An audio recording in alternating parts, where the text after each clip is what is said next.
خلافت والی سنت کی بات کی جائے، رب تبارک و تعالیٰ نے فرمایا کہ یہ تمہیں میرے حبیب کی جو سنت ہے نا، میرے حبیب کی ادائیں جو ہیں، میرے حبیب کے جو احکامات ہیں، وہ تمہیں زندگی دینے والا ہے۔ قسم خدا کی، اس وقت جو چیز سب سے زیادہ مسلمانوں کو زندگی دینے والی ہے، وہ میرے آقا صلی اللہ علیہ وسلم کی سنت، صرف اور صرف وہ خلافت والی سنت ہے، وہ زندگی دینے والی ہے۔ کاش کہ امت جاگ جائے، امت بیدار ہو جائے، امت کو پتہ چل جائے کہ کیا چیز ہمیں زندگی دینے والی ہے، کیا چیز موت دینے والی ہے۔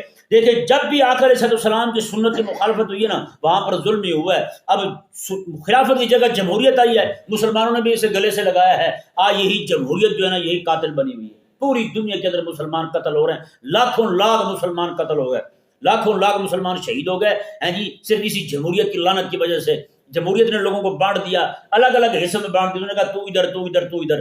پھر جناب اقوام متحدہ نے پھر فیصلے کیے، تو اسے پکڑ لے، تو اسے پکڑ لے، روس کو کسی پہ چڑھا دیا، امریکہ کو کسی پہ چڑھا دیا، اسرائیل کو کسی پہ چڑھا دیا، اس طرح کر کے سارے کے سارے لگے ہوئے مسلمانوں کو مار رہے۔ تو بتائیں زندگی دینے والی کیا چیز ہے؟ حضور کی سنت، آقا علیہ السلام کی دی ہوئی عطا کردہ خلافت ہے، وہی زندگی دینے والی۔